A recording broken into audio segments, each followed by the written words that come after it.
Hello, everyone, and welcome back to another episode of the Black Expat Experience, a live show and podcast highlighting the lived experiences of Black expats around the world.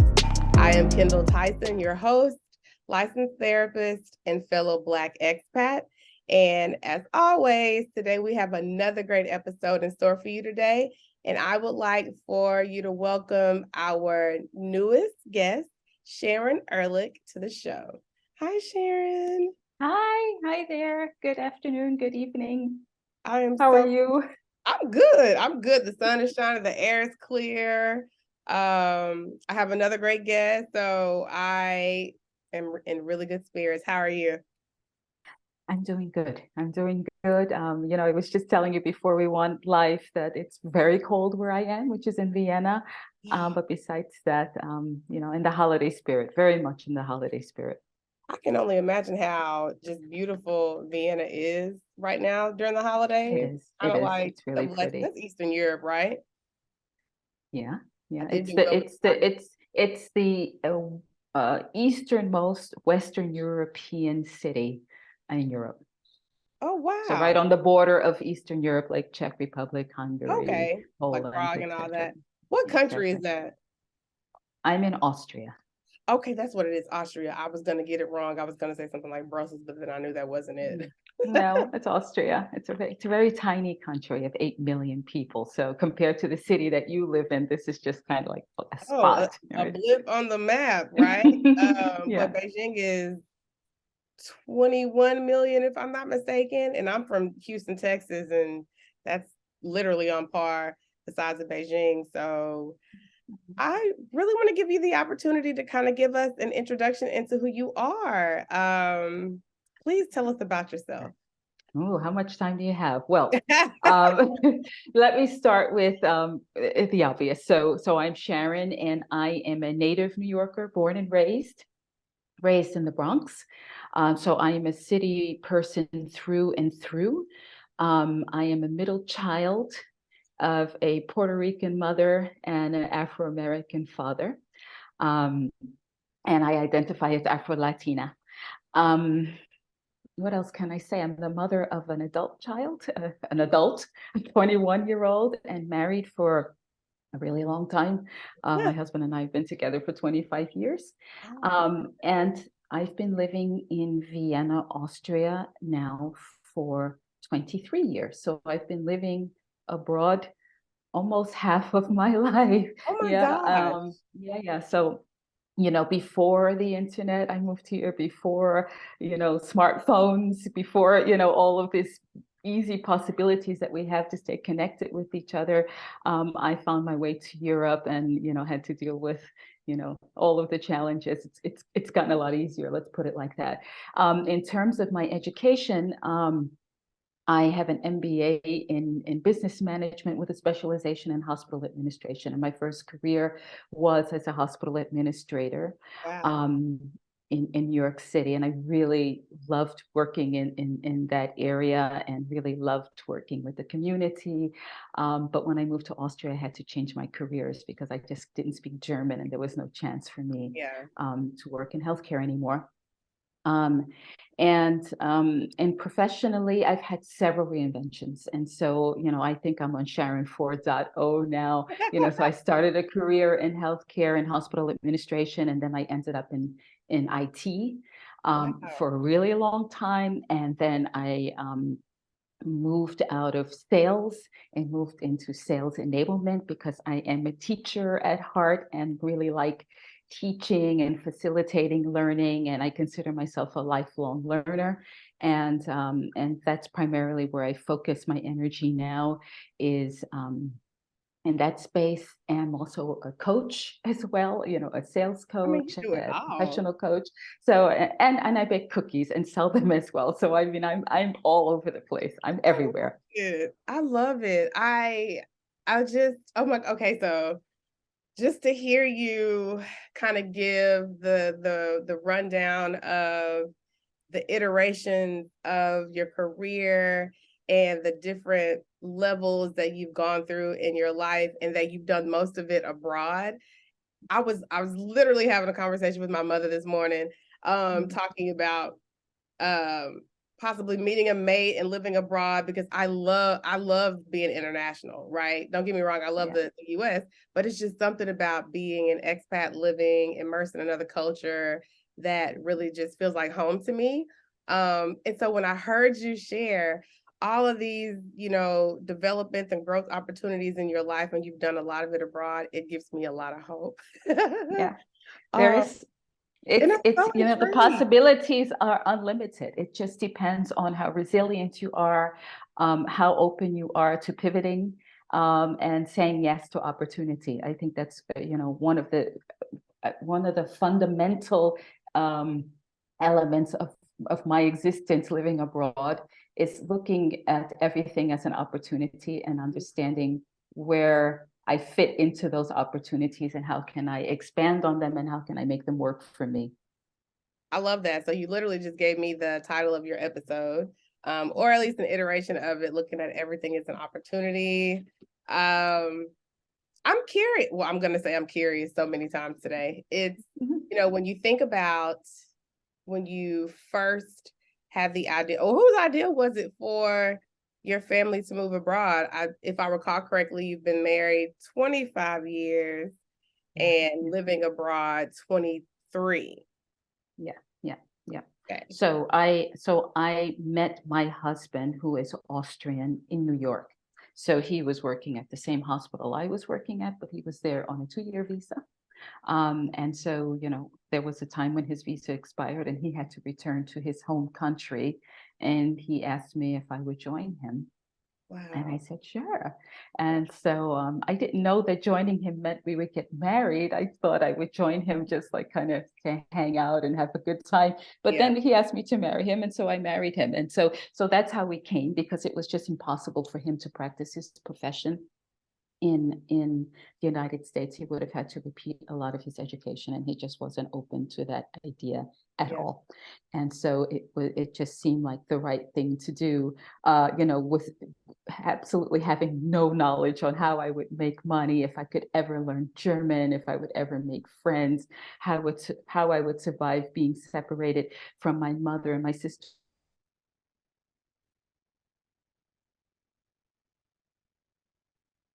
Oh, what happened? What happened? What happened? Here we go.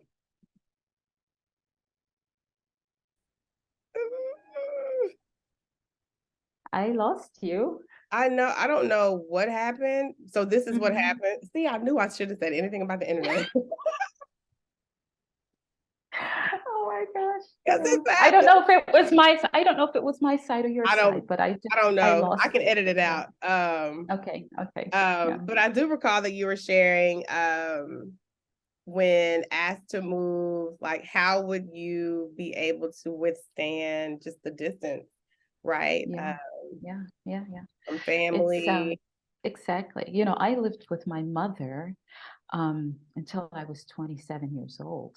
And so, it wasn't a question of convenience, it was a question of economics. So Right. when we pooled our income together, it was easier for us all to live together, and we didn't own anything. We paid rent, and it just made sense, and she and I always got along very well. And I absolutely adore my mother. So just the idea of moving across the Atlantic and being separated was just like, wow, how is that going to Yeah. work? And phone calls at that time were really prohibitive. The cost Yeah. was just outrageous. So it wasn't, I didn't have the kind of access that we have today, where you can just WhatsApp somebody or get on Skype or FaceTime. Things had to be planned. People needed to know, I'm calling you today. You need to pick your phone up, because I don't know when Exactly. I'll be able to call you again. And yeah, so the conveniences didn't exist. Nobody even knew that they would ever exist. And so there was a little bit of trepidation about, what that would look like, especially the idea of being isolated. Um, but you work it out. If you have Right. the character to work 23 it out, you years. work it out. Yeah, Right. yeah. You've had to. So one of the things that I noticed in a lot of the conversations that I have is people getting over that hump of leaving family. And when I talk to folks out in the community, friends, one of the, especially Black people, one of the major concerns that I hear is, oh, I don't think I could leave my family for that long. Or, you know, I'm gonna miss my friends and things of that nature. So I wonder, like, if you were conversing with a young professional woman that has the opportunity to move abroad to further her career, further her life, expand herself as a person, like what would you share with her? That's not one of the questions. I'm sorry. Mhm. Well, I think that you can't get too caught up in the unknown. How you might feel or how difficult it could be to be separated. You have to, take the bull by the horns and say, I want to have an experience, whatever that experience might be, and whatever's motivating you to take that opportunity to move abroad. And and then, it takes a little bit of planning and resource management, but saying no because of fear is probably very limiting. And so, I would advise any young person, male, female, or other, to say, if you have the chance to do it, do it. It's so enriching. It really adds so many different layers to your life and your existence as a human, that there's nothing that matches living abroad and coming in contact with people from all over the world. You know this yourself, Kindle. And even if you just do it for 6 months, even if it's for, an exchange program, Yeah, it will fundamentally change the way that you view yourself in the world and the way you view others. It even changes the way you listen to the news. It just changes everything.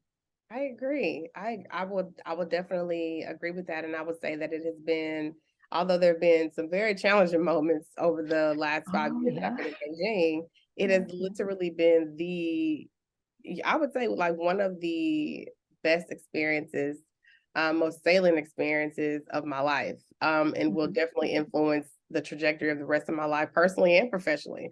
Um, so I always encourage people, take the plunge.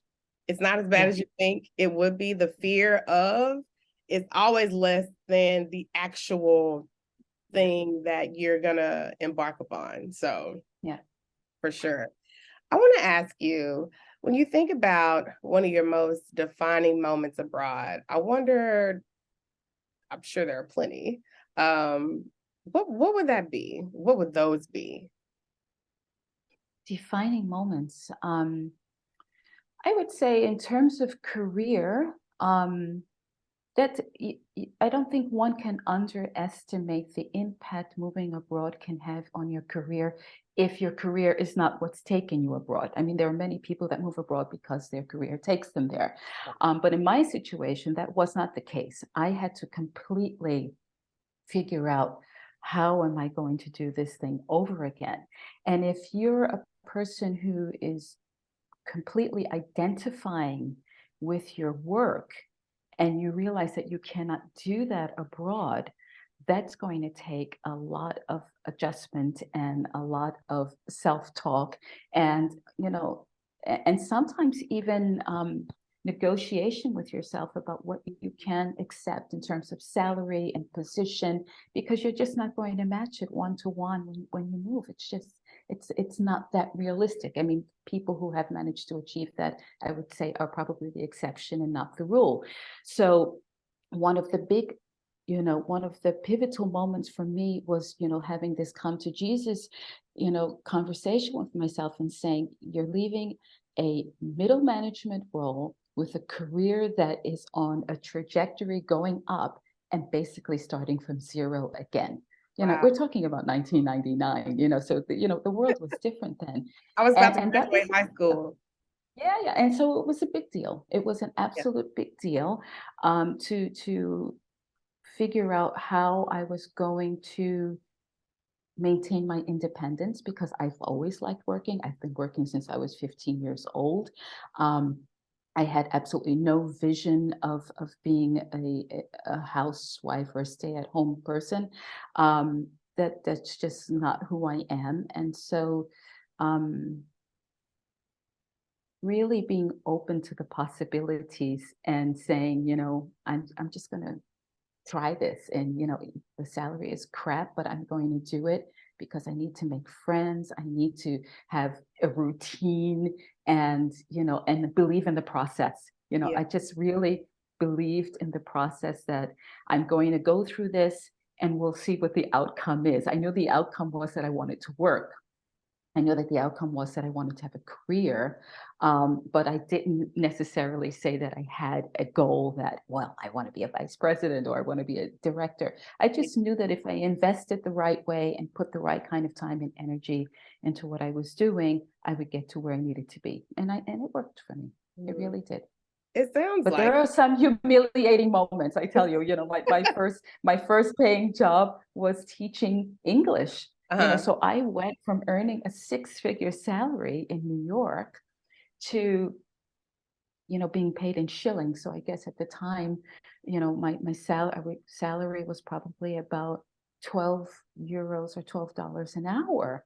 Oh, wow. I mean, that's Wow. very humbling. That is very humbling How did you to do do that? that. Yeah. Well, I knew it wouldn't be permanent. Yeah. It was really important for me to make my own friends. And I knew if I started to work, I would make friends and then I would start to create a network. And so that was all I was trying to achieve. It wasn't about the money. It was Yeah. just really just about getting out there, getting into the city, having an office to go to.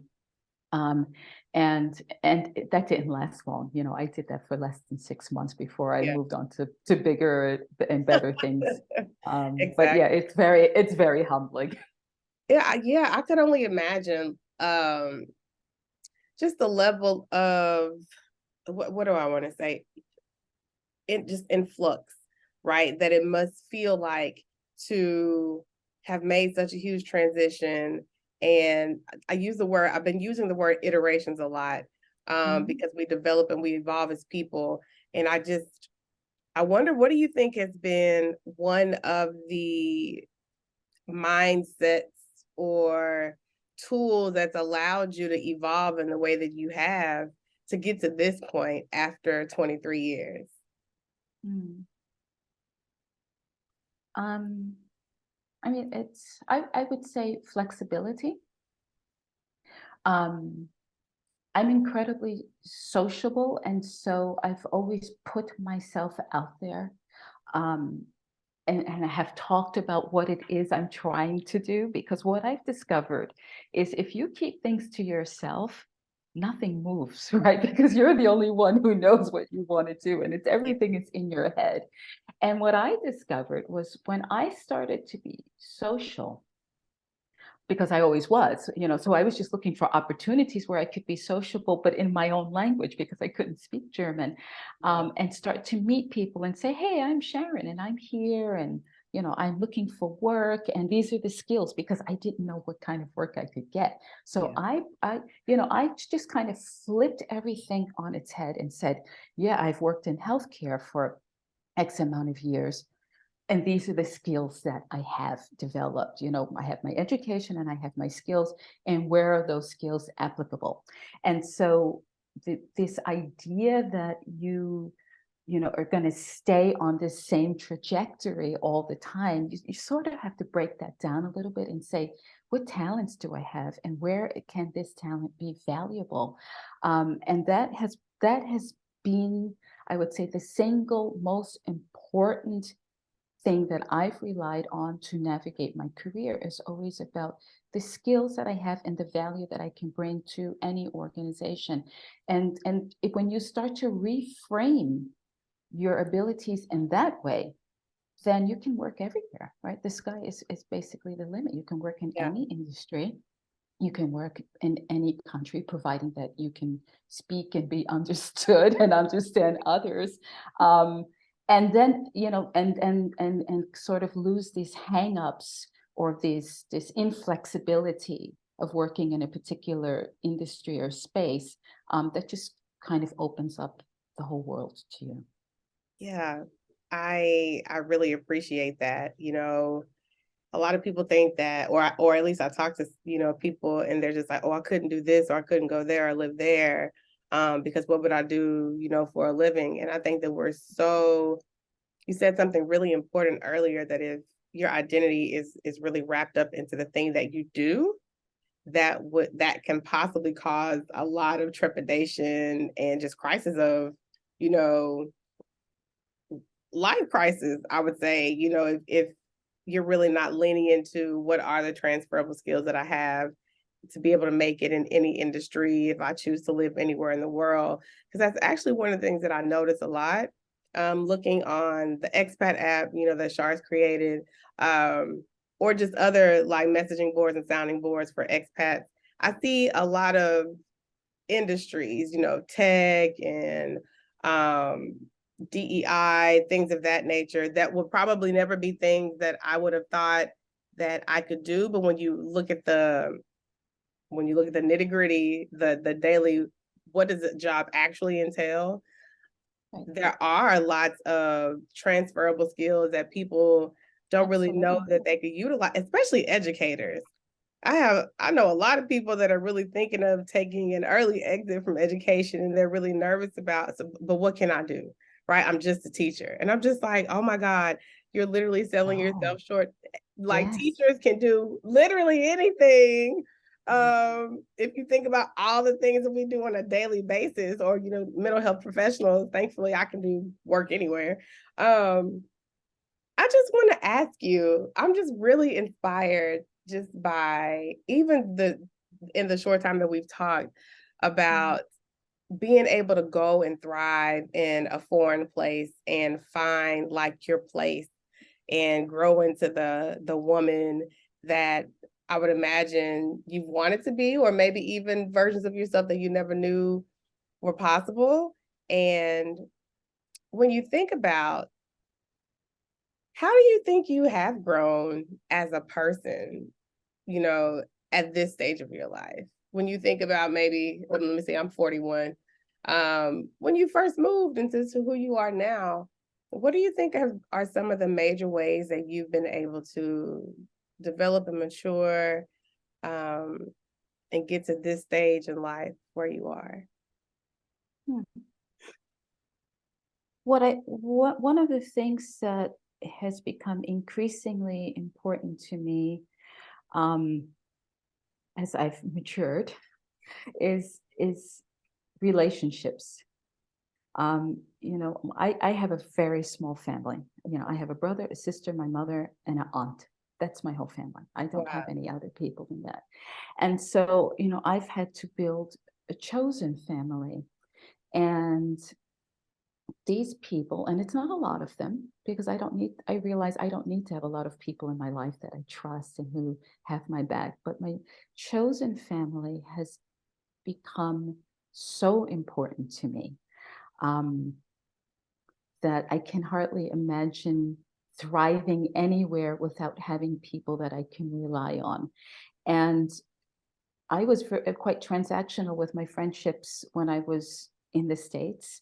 I had friends, but, I always had to work. I come from very humble beginnings, and I didn't, when I was in the university, I didn't have a lot of time to party and to hang out, because I had to work and I had to study.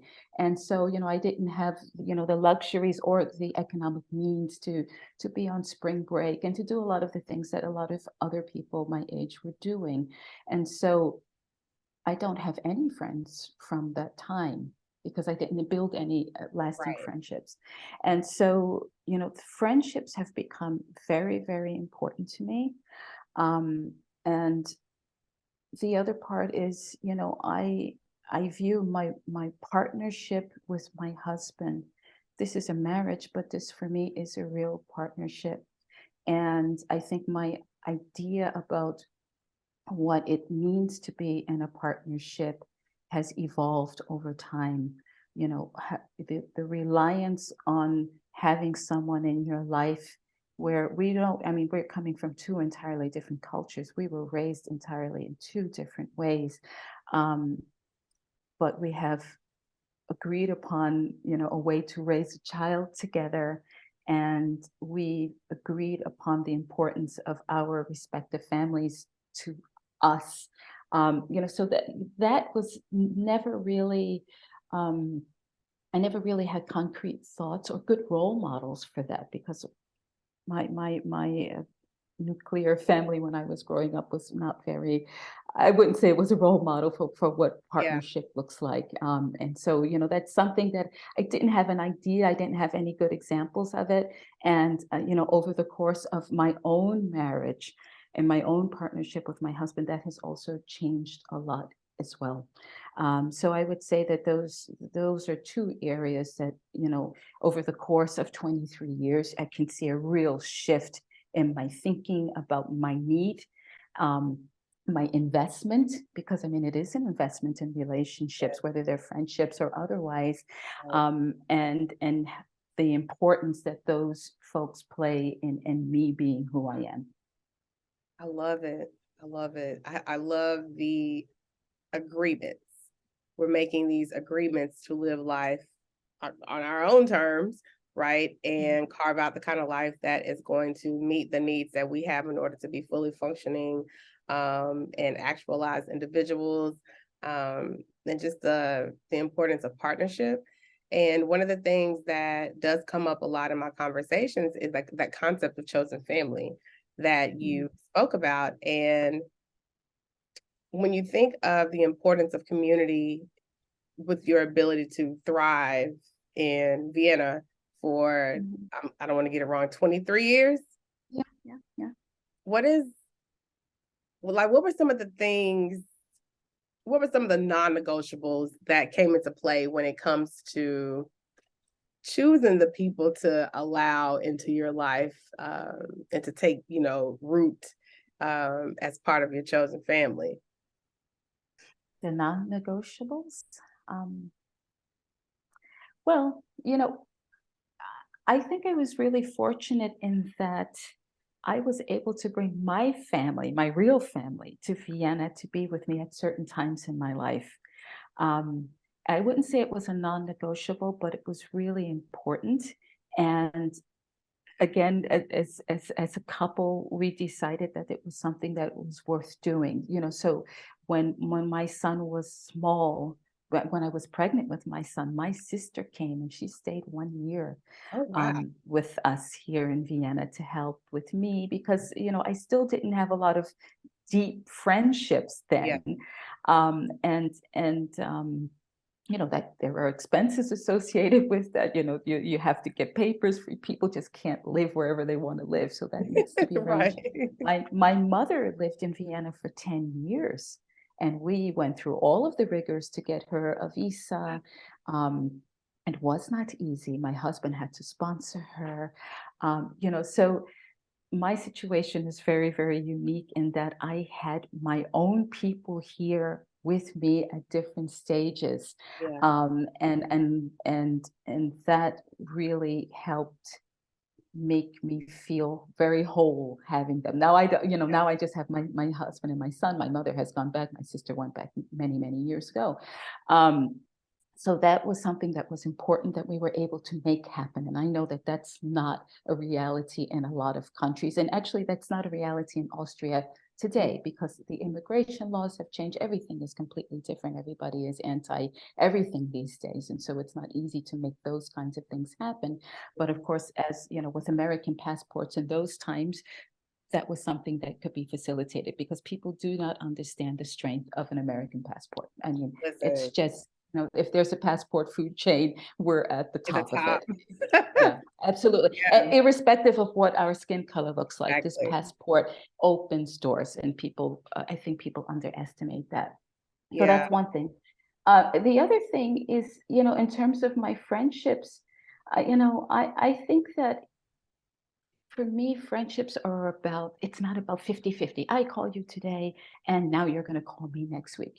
We need each other at different times of our lives. And when I've been at low points, my friends have really been present. They have been front and center. And when they have had difficult times, I've been there for them. And it's always changing, it's just like, so for me, there has been a real, I would say, a real support and not an expectation that, we're kind of weighing how much one is contributing to the other, because Right. that's not the way any relationship is. I might Go to need it. you more now, at this time of my life, and maybe then we don't speak for 6 months for whatever reason, because I'm busy and you have your head down doing your work or whatever. And so, the people who are in my life, we all appreciate that's the role that we play for one another. And so it makes the friendships very, very healthy. And sometimes we're seeing each other all the time, and sometimes we have breaks. Sometimes we have forced breaks because of, like pandemics and things like Oh that. God, right. Yeah, yeah. But I would say that, the friendships are really, I think that the one way to describe them is generosity. We've all been very generous to one another. I love that generosity. It makes me think about kind of the hoops that you have to go through in order to sustain a quality, non-transactional type of friendship. It makes me Mhm. think, like, recently my best friend just got married. And I was maid of honor, and it was all virtual. Like, I obviously couldn't be there. We can't travel back to the US and get back into China and things like that, Mhm. but having to do like a wedding toast virtually, or Mhm. um seeing she recently had my nephew in October. Just being able to see him, or even with like my nieces, sometimes it's sometimes it's really hard, um, because life goes on, Yeah, and it's does. sometimes I notice there's a lot of weighing the cost of this decision that I've made for myself as far as living abroad, and Yeah. I can only imagine like the type of life changes and things that have occurred for you and your friends as you've been abroad for the amount of time that you have. But I think it is so interesting that your mom has lived there your mom was there for 10 years and your sister there for Yeah, a year. yeah. I love my mom, but she would drive me crazy if she was here in Beijing. Well, I have to tell you that my mother had her own apartment. She wouldn't be able to live in the same place that I'm living, because we would have killed each other. Hold My on one second. God. I have to plug my laptop in. I just realized I'm running out of power here. Um, Thank goodness for the edit feature. yeah, sorry about that. Oh no, you're fine. Okay, there I go. Yeah, I mean, when you talk about cost, this is something that's also really important. I cannot tell you how many funerals I've missed. Yeah. Um, And in our culture, funerals are really important. But you just can't get on planes when you work, and people are planning funerals within a couple of days of somebody expiring. You can't get the Right. time off from work. There are all these factors. You have a kid at home, you don't have childcare, so there are costs. And I have missed a lot of things in the States just because of access, and airline tickets not being the right price at the right Oh goodness. time. And um Especially with yeah, COVID. and some of them have been really, some of these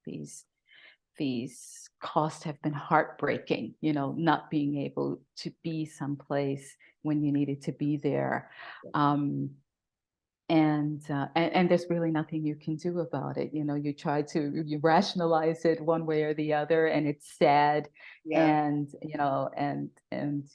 you can't have guilt about it. You just try to, you understand that there are also limits, when you put yourself that far away from your people. Your reaction time, It's if your in-person reaction time there. just isn't there. It's Yeah. just not there, right? It makes me think of when I first moved to Beijing in August. My China-versary, what we call it, is August 7th. That's a good one.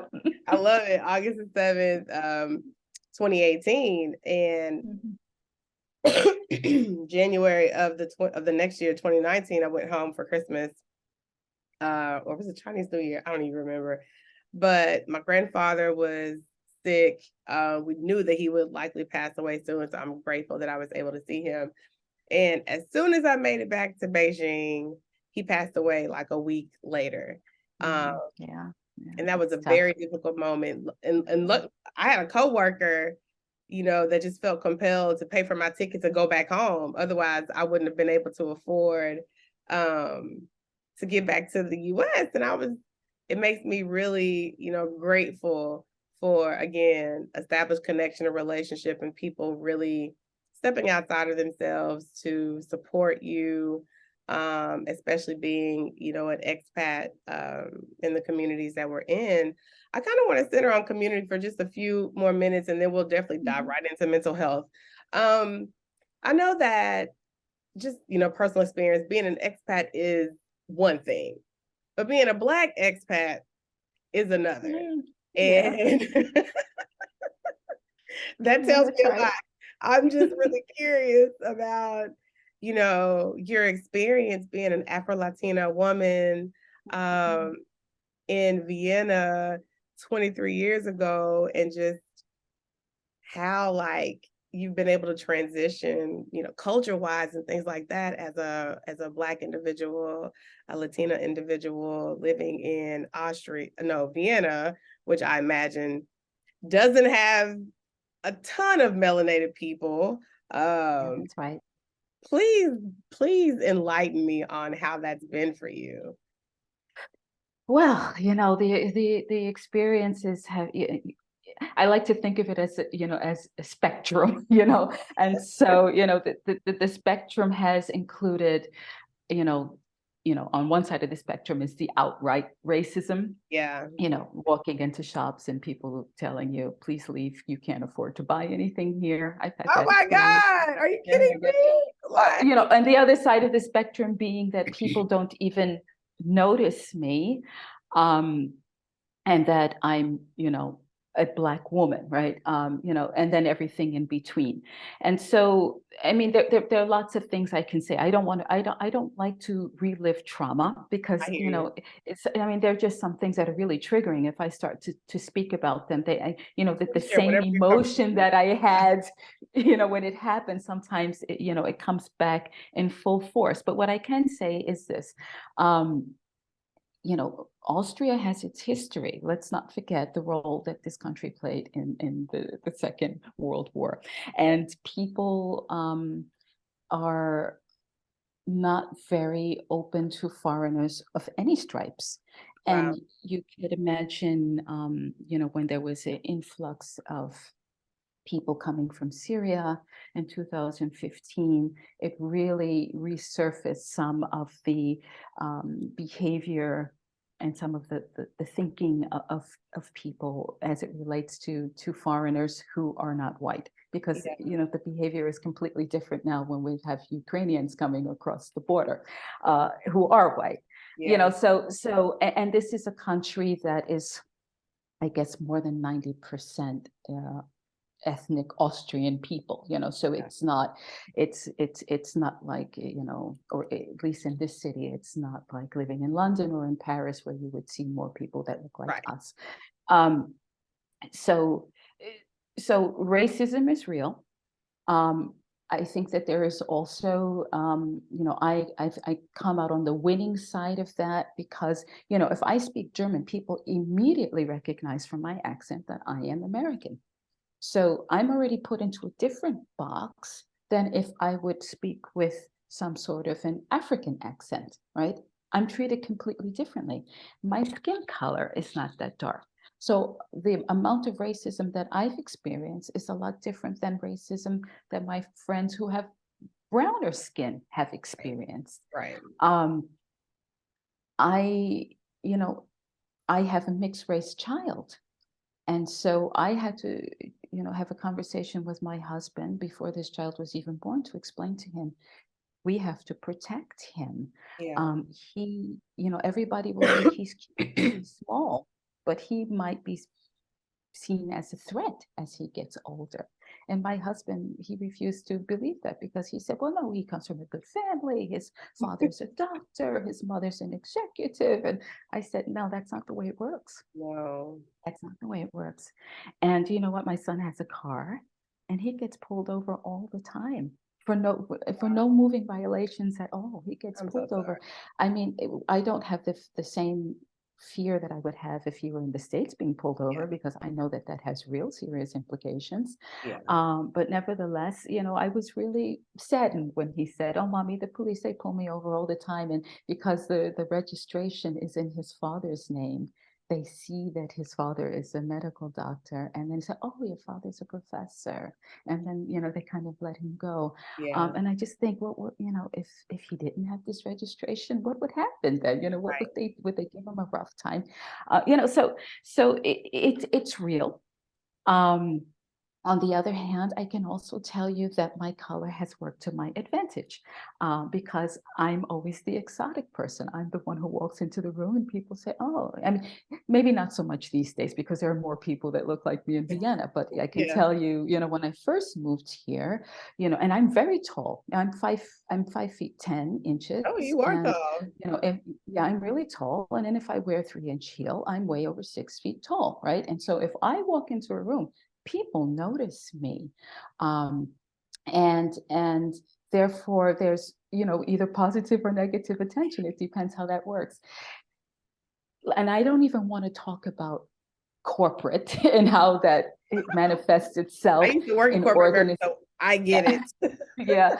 yeah. You know, I don't want to get into that discussion, but what I can say is it's real. Yeah. um I think oftentimes I've been a little bit slow on the uptake to understand, are they treating me like this because of my color? Or are they treating me like this because they're jerks? You know, and my default is always to say, no, actually, it's because of my color. And you know, I don't know if that's hypersensitivity or, you know, sometimes it's real, sometimes it's imagined. But I mean, if you have enough experiences, you start to feel that way. Um, One of the things that I think we all do as a defense mechanism, you know, when we go to behaviors that I had in the States, I still carry with me here. You know, if I go to a shop, I always ask for the receipt for something, right? Because I never want to be accused of stealing Feeling. something.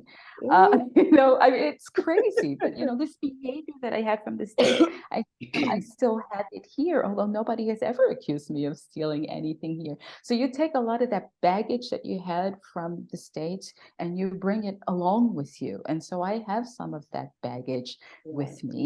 Um, and I don't necessarily, you know, I don't think it serves me well, but I still have it. Let's just put it like that. I hear I you. still have it. Yeah. I hear you. I would imagine like just dealing with certain types of race-based, traumatic stress. It will not even imagine. I do know that it is difficult to let go, to untether ourselves from those particular experiences. Yeah, But it is. looking at each situation for what it is on its own without being flooded with all the things that have happened over Exactly. your lifespan, it's not an easy Exactly. feat. No, it isn't. It And isn't. I don't know many people that have to even consider having to do that, right? Yeah. Yeah. Um, Trying not to be overwhelmed and overcome by what you've experienced when you enter a similar situation. And I just wonder, how does, the possibility of reliving situations or being reminded of something and really having to still yourself so that you can just be present and be your most authentic self in the spaces that you find yourself in Vienna. What does that look like for you to really be grounded and rooted in, nope, right now I'm good. It's not anything that I've encountered before, and I'm gonna show up as my full self. Yeah. That's really hard for me to answer because honestly speaking, I I cannot say that I'm confronted with racism every single day. I just don't think that I am. Um, and So, you know, I think it would be disingenuous for me to talk about how much of an influence that has on my life on a daily basis, because I just don't experience it on a Right. daily basis.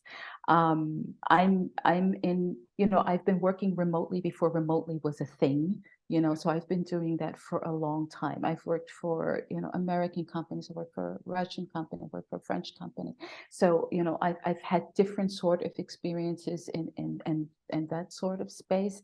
Um, and I'm not really, I really try not to carry that around with me, because I think it's counterproductive. And honestly speaking, if I go down that path, I think I start to become a very, very angry, or yeah, I wouldn't say angry, but you know, I start to have a lot of distrust, and I really prefer to give everyone the benefit of the doubt in the space that I'm moving in, right?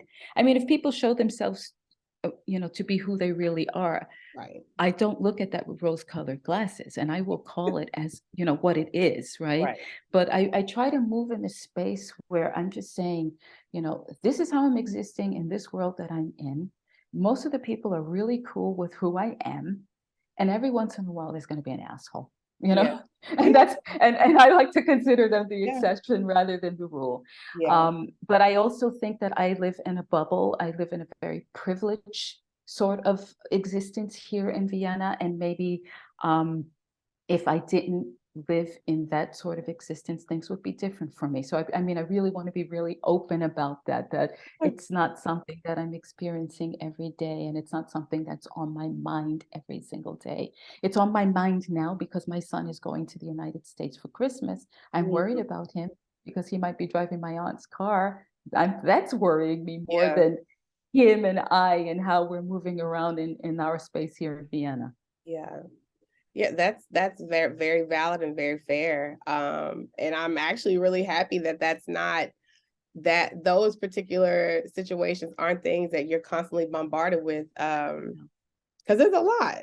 It's a lot to contend with, and to still show up and be happy and be your full self and be engaged and not feel like you're guarded all the time. It's very different here in Beijing. Yeah. But um yeah, I hope that your son has an amazing time when he goes home for the holidays, and that Me you too. have Me too. a great time and not be overly worried and consumed. But as a parent, I can imagine that's kind of like the constant state of just hoping Yeah. things are always going to turn out right, Yeah. or Yeah. in a good way.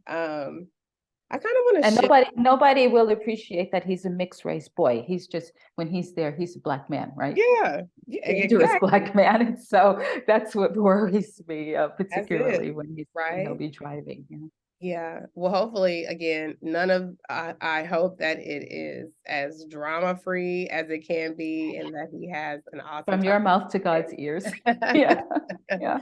um, I kind of want to shift, listening to just the fascinating story that you shared thus far, and how you really just grown into the woman that you are abroad. I can only imagine how just the transitions that you've experienced have impacted your mental health. Um, and I first would like to know, when you think about the term mental health, like what comes to mind when you think about that word, those words? Mental health. Well, I have a lot of strong opinions about mental health because people in my family have suffered from various degrees of mental stress or mental instability. And so I've experienced that and have seen it firsthand. When I think of mental health, for me, this is your well-being, your ability to be able to cope on a daily basis with what's thrown at you, to not always be in your head ruminating about things real and imagined that Yeah, prohibit you from living your life and experiencing your life to the fullest. Um, so that's how I view mental health, at least yeah, this term, what it means to me. Yeah. yeah. Thank you. And when you think about you shared that you have some family members that have personal experiences with mental health challenges.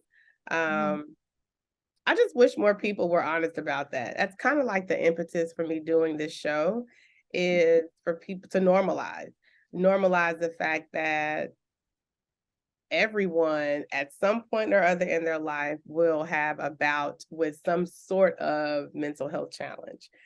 Right. It's a spectrum. There'll be varying degrees of what that looks like for everybody, but as a Mhm. community, for us to be a lot more open about what we experience so that the stigma isn't still so strong, because it's so strong. Yeah, Um, it is.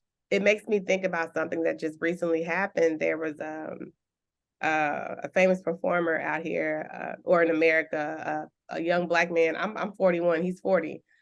He was I know 40, this story. I'm very familiar which with it. Yeah. Yeah. and just Yeah. all the Tragic. oh my God, like Just tragic. Yeah. tragic, just the outpouring of which I'm glad the outpouring of sympathy and things, but just recognizing that we have people in our communities that are suffering in silence on a daily basis, and some that choose the ultimate way of handling a situation, or that don't have the appropriate resources to support themselves. And what I'd like to know is, for you, what do you think? I don't even know. Like, I know the question that I want to ask. I feel like I'm in my head about it. But moving to Vienna when you did, can you share with us any types of ways, whatever you're comfortable with, that you feel like your mental health was impacted, be that positively or Mhm. jarred a little? Like, what was that experience like for you? Yeah, I can recall two very specific experiences, but they didn't have anything to do with Vienna. But I was living in Vienna when they happened. Okay. So the first one was while my mother was here, she moved here and she was completely healthy. She had a massive stroke, Oh, wow. I'm and she sorry. became paralyzed and had speech impairment, and she needed care. And so I was caring for her and Wow. working and taking care of my son at the same time. My son was very young and was Oh, wow. 9 years old, trying to be married, and trying to do all of those things at the same time. And it was horrible. It Mm, was really horrible. There are millions and millions of people out there who are caretakers of unwell people or disabled people. And I don't think that we really appreciate how much mental strain and physical strain, but how much mental strain goes into taking care of disabled wow. or elderly parents. And this situation was bringing me to my knees. Mm, And I didn't realize it because I'm an asthmatic. I've been an asthmatic for as long as I can remember. same. I thought that I was having problems breathing and went to the emergency room twice, but it turned out I was having panic attacks. Oh, wow. It felt like, an elephant was sitting on top of my chest, and they were panic attacks. And this was Wow. all started because of this situation that I was living through with my mother. And, on the surface, when people were asking me how I was, us American people, "Oh, I'm fine. I'm great," with a big old smile and never revealing to anybody what was going on. Um, because it was private and because I didn't want to burden anyone. I didn't even tell my husband to the extent that I was suffering with this whole thing. And we were living in the same home. So I was basically keeping this a secret. But then I couldn't keep it a secret anymore because it was just becoming too much for me. And I thought, I was sitting at the edge of the bed one day thinking, I'm going crazy. I mean, I really felt like it was the first time that I felt like I could not manage myself. Wow. And it was a very, very difficult time. And it goes back to something that I said earlier. I wasn't asking anyone to help me. I didn't tell anybody. I was kind of powering through. I don't know why I was trying to be so stoic and power through it. And the moment that I started to understand that I needed help, and some of that help would come from family, and some of it would have to be paid support, because I mean, I could not burden, a 9-year-old boy with trying to take care of his grandmother, right? And when I started to sort of let some of these things go, that's when I started to feel like I had a little bit more control. But up until that point, I was sinking, and I was sinking really fast. And Yeah. it was a very dark and difficult time. And again, keeping things to myself was not helping me in any way at all. But I just simply, it went on for so long. There was a point where I just simply didn't know how to talk about it, because it was just Exactly. so silent and everything was so unspoken. Yeah. Yeah. I thank you for sharing that, first of all. I know I don't know anything, but I can feel just how much and how heavy that particular experience had to be. I'm wondering, when you think of, when you look back at this, at that point in your life, in hindsight, Mm. what do you think you needed then to be able to, I don't know if it's bravery or just bite the bullet and say it. What do you think you needed, in those moments to kind of help you to reveal what was actually happening for you? I think most of it had to do with my, my ego, I would Mm. say. I'm a person who is very controlled, a person who always has it together, who knows how to manage and juggle multiple things at the same time. And this was completely contrary to that persona, right? And so it was really hard for me to articulate what was going on, because it was not me. That was not my character. I was like, she always has it all together all the time. And she's always so calm, and she never cries, and she's so rational. And I was irrational, and I was trying to do things that there were not enough hours in the day to get everything done. And I was putting myself under such pressure and holding myself up to a standard that is nobody could manage that standard. Um, so that was the issue. And so what I should have done very early on was to recognize this cannot be managed with the resources that I have available to me. Something has to give. That's the first thing. The second thing was, my mother also had a lot of influence over how I was handling things, because she didn't want anyone to help. She didn't want anyone in her home. She didn't want any, and I was capitulating to everything she said. But meanwhile, the burden was on my shoulders. And, Yeah. there was a certain point where I told her, listen, lady, I need to pay somebody. And I should have said that a long time, before, and I didn't do it. Yeah. So I was also letting her, I was trying to let her have the dignity that I felt that she needed as an adult who Yeah. had just lost a lot. She had become dependent. So she was Yeah. fully independent, and then she had become dependent. Yeah. And I understood that this was difficult for her, but what she didn't understand was that it was difficult for me, because all of the burden was on me to then pick up all the slack where she couldn't do things. And so looking back on it, I would, take me by the shoulders and say, Sharon, you need to get it together and understand that resources need to be applied immediately. Or, and of course, managing resources is also Yes. stressful, right? But at least you have these others, it's a different kind of stress when you Mhm. start to outsource some things. So that's probably how I would have handled it differently. But I mean, hindsight is always 2020, and it It took me a is. real long time to get with the program. But I mean, and the only reason I got with the program was because I started to realize that I was unwell, and I was not feeling well, and I was starting to become very short. I don't have a temper, but I started to realize that, I was even becoming abrupt with my own child, Mhm. which I had never done. So I was seeing that manifests itself in ways that I didn't like, because it was not how I handle myself with people. Yeah. And it was a scary, I it was imagine. not a good time. It was not a good time at all.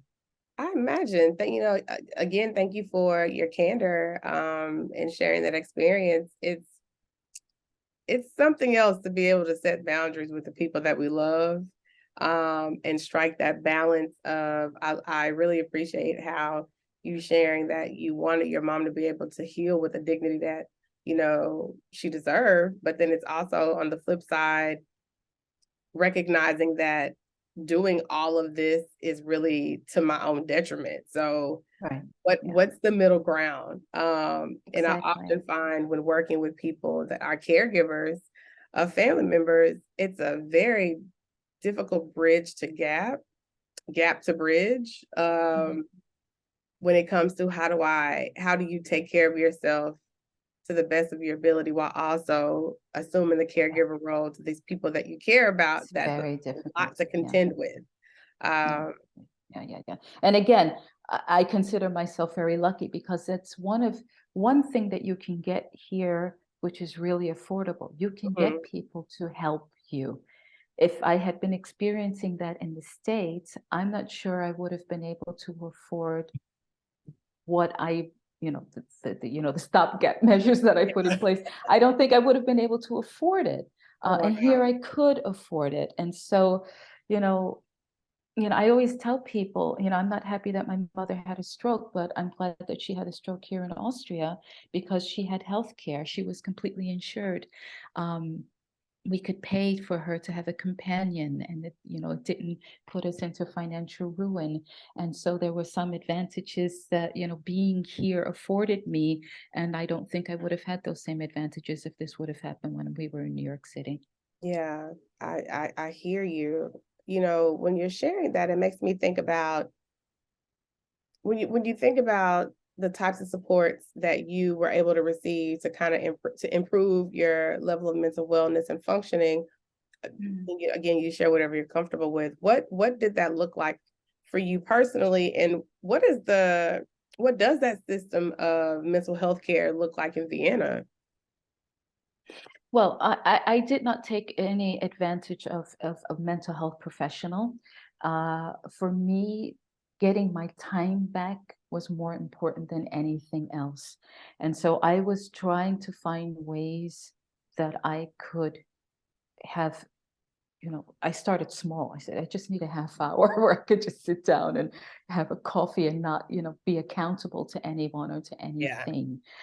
Um, if I had decided that I wanted to seek the support of a healthcare professional, a mental health professional, I would have had to pay for that myself. Mm, Um, it's not incredibly expensive compared to what, I'm always comparing everything to what I would have paid in the States. And yeah. so I would have paid a doctor's visit, which probably would have cost me anywhere from 90 to 200 euros per visit. That's what I would have had to do, but I didn't do it. I decided that I would get a personal trainer instead and go to the fitness center and work out and just try to get some movement and try to get strong and feel good about my physical being. So I mean that's the path that I took. But if I would have gone the mental health path, I would have been able to afford it. Um, I say that I wouldn't have gotten any support from the government only because if I would have, then declared, that I need mental health support or whatever, I would have had a very limited amount of professionals to choose from. And, because I Yeah. mean, there are mental health professionals that are covered by healthcare, but then you're limited, there's a limited supply of them. And if I would want to choose who I want to choose, and then that means I would have had to pay out of pocket. So, Fully so understand. that's how it works. Mhm. It's available here, but I didn't take advantage of it for myself. Yeah. But what I am glad is that you got active. Like when I'm working with clients and things, four of the things that we try to assess immediately is sleep, exercise, eating, and hydration. And Mm. exercise is one of, I won't say, well, it can be free, but depending on what you want to do with it, one of the most beneficial ways to come out of a slump. So I'm glad that you took the route that you took to help yourself in the way that you felt was most important, right? Or most effective. Yeah. When you think about, I just have a few more questions. Like, all of this to me sounds like an exercise in vulnerability. I mean, from moving to another country and really just exposing yourself to a different culture and really having to acclimate and find yourself in that, to caring for a loved one, recognizing that there's a little bit of personal faltering in doing so much. And I'm wondering what your thoughts on vulnerability as a strength are. Oh, I think it's absolutely essential. What I have discovered in my personal and professional life is that when you expose yourself authentically, it doesn't happen as a risk to yourself. It's not that all of a sudden that you're seen as the weakling. I have found in my case that it's people have appreciated what I've said to them. I mean, when I was going through a lot of this strain with my mom, I had a team that was reporting to me. And I told them, once I got it together in my own head, then I had to tell them, listen, folks, I am not available to do this because I'm taking care of my mom and I have this. And they started to understand, they would schedule things and say, Sharon, we scheduled this at this time, but is it going to work out with your mom's schedule? So they understood. And so, I did not see that showing that side of myself as a person who, not only had this additional responsibility, but who had some challenges managing it. I didn't keep it to myself. I found that it was not only appreciated because I was not showing myself as this picture perfect lady who has it all together, but it also allowed people to also share with me, because they said, well, she told me about what's going on. I'll show you yours because you showed me mine, Yeah. basically, kind of thinking, right? Which, Exactly. which in terms of being a leader, that worked out for me very well with my teams. In terms of my friends, as I told you before, nobody saw this as anything strange, because I mean, some of them were already out there and wearing all their whole lives on their shirt sleeves. Right. But they understood and they could appreciate that, if I was telling them that I needed something, that I really needed it, Right. because I wasn't always coming, all the time, so they got it. I think being vulnerable is something that a lot of us have to learn, because we are taught in many instances, particularly when you're working in the corporate space, that if you show yourself, your true authentic self, that this can be a liability for you. And if you spend enough decades behaving that way, that becomes your behavior, that becomes who you are. Yeah. And so I can tell you, in my instance, I had to learn how to be vulnerable. I had to learn how to articulate things, and nothing bad happened. you know Nothing bad happened. The world, people didn't come after me. Nobody leveraged that against me to try to, get more or get ahead, or whatever. Um, and it makes it easier just to move through life, because you don't always have these walls up. Keeping the walls up, that's exhausting. It It's is absolutely tiring. exhausting. Yeah. It really is. Thank you for offering that sage, wisdom. I really would like to know, knowing what you know now, you know, let's just say when you were back at my age, 40, I'm not 40, 41. What would you tell yourself who you are now, the woman that you are now, the mother, the wife, the executive that you are now? What Mhm. type of advice would you have given yourself as you were moving through life at that stage? I would give myself the advice not to focus so much on the outcome. I mean, you need to know which direction you're moving in, but you cannot be married to a very specific outcome. And so, what you want becomes your North Star, and you do what needs to happen, but you get more involved in the process as opposed to the goal. Because when you focus on the process, on the things that you need to do now, in this moment today, you have so much more satisfaction. And there were many moments in my life where I was just looking at the goal. I want to have this position, or I want to do that thing. And that can only lead to disappointment, because you're chasing things, and those, those things are moving further and further away, and you can never be satisfied with what you have at this moment. And so that's what I would tell myself: enjoy the process. Enjoy the process. I brutalized myself for not speaking German well, and I could never enjoy it because I was always so focused on, let's be perfect. My German, after all these years, still isn't perfect. But you know what? Now I just don't care anymore.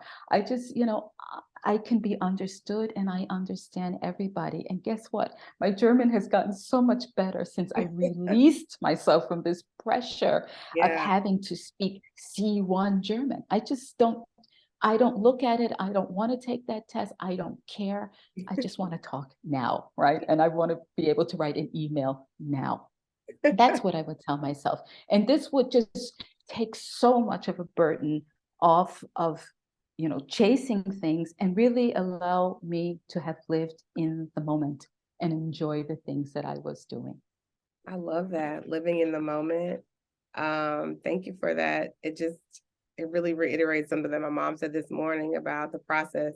And it's funny, because these are things that I tell clients all the time. It's not about the end point. It's literally the growth that's happening throughout the journey. But it's so different. It hits different, even though you know it, but then you hear it reiterated from someone else. It's kind of like the thing with parents. You keep telling your child this, but then a stranger can say it, and it's just like, oh, yes, I know. Well, I know. I would love to know, like, my last two questions, I'd say. When you think about the advancement of mental health, in our respective communities, what would that what are a few specifics that you'd like to see improved upon? Accessibility. I still believe that accessibility is an issue, although, you see all over social media, if you feel like you're going to commit suicide, call this number. I don't think that's enough. I think you have to meet people where they live, wherever they are. Accessibility is a topic. When people think, I can't afford that, if that's part of the calculus for seeking out help, that's a problem, right? I think that's a huge problem. The other thing is, when it comes to issues of mental health, we somehow, when it comes to men, I think that men are completely, and I don't know if it has to do with, patriarchy, misogynistic thinking, whatever, machoese. I believe that men have more issues than anybody cares to talk about, and they don't seek out help because of whatever the reasons are. And so there needs to be more focus on men understanding that it's okay for you not to be okay, and that you need to get help and seek out help.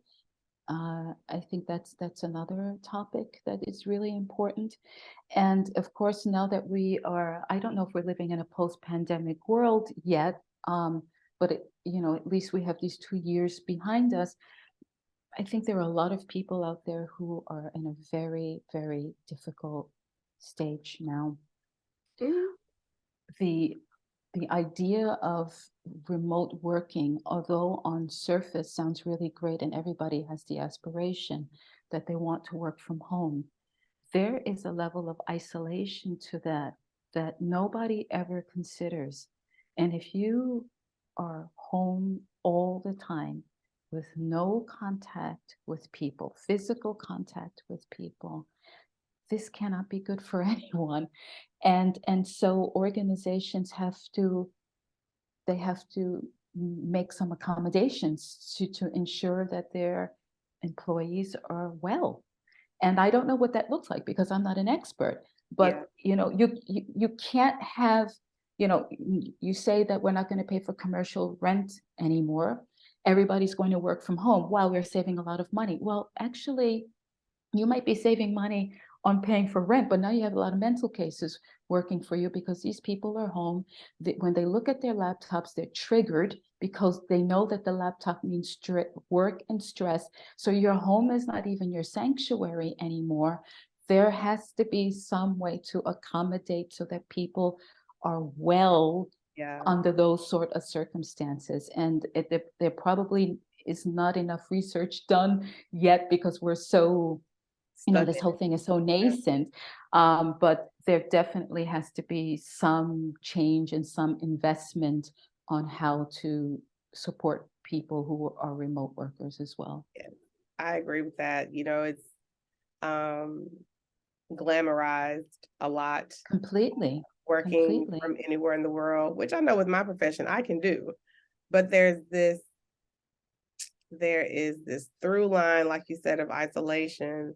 And maybe, we don't go to work to find friends and things like that. But I would imagine that for someone to stay psychologically well, especially when it comes to remote working, you need to have a very strong support system outside of your work structure that allows you to have that face time and that physical touch and that connection to other people. That way, again, you're not alone all the time because we're not built to be in isolation. We're social creatures. I mean, and just being, So anyway, that's my 2 cents on that.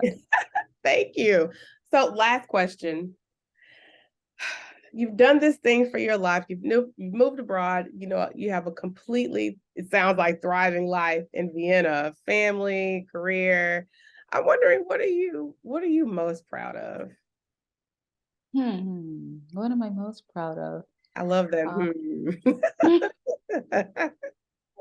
I don't know. That's not something I think about. I'm proud that I raised a well-balanced young person who I think will contribute to society in some way. He's a nice young man. I'm still calling him a boy. He's a good boy. He's 21 years old. Forever be a boy. He's a good person. Yeah, he's a really good, decent person, and I love him to bits. So I would say I'm the most proud of having raised with my husband. Naturally, I didn't do it alone, and with the community. With my mom and my sister and my mother-in-law, we raised a really nice human. So I'm particularly proud of that. And the other thing that I don't know if pride is the right word, but I certainly am impressed with my ability to reinvent myself, and I'm not afraid of do-overs.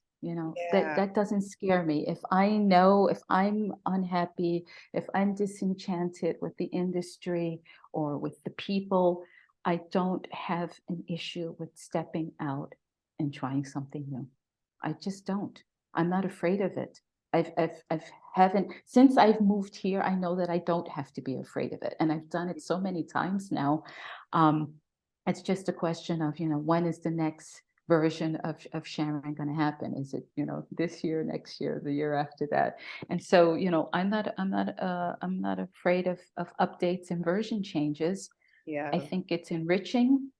As I said before, I'm a lifelong learner. I don't mind learning something new. I don't mind, and I don't have any fear about applying new things that I've learned. And I don't have any hesitation of talking about myself and positioning myself in a different way. I was a healthcare professional. I was a sales manager. I am an enablement person. I am a coach, and that it doesn't, I'm not stuck and I'm not married to any of those things. I do that now, and maybe 5 years from now, I'll do something different. And that's also okay with me. I love it. I just keep hearing reinvention, lean into the reinvention. lean into the unknown and like tap into the gifts that have gotten you this far. That's literally like the umbrella that I see your wisdom being shared under. And I think it is hella brave, honestly, and so inspiring. I really appreciate you sharing just so many pieces of wisdom and nuggets and important aspects of your life. You know, with us on the show today, I've learned so much, and my brain has really been, there's been something that's been sparked in my mind from this conversation about, Oh, I'm happy. yeah, I mean, it happens a lot, right? Just soaking in what you're saying about not being afraid. Like I love to learn, but my anxiety can be so crippling sometimes with the need to um, be perfect and get it right, and for the world not to see the falter, which I know logically is part of the process.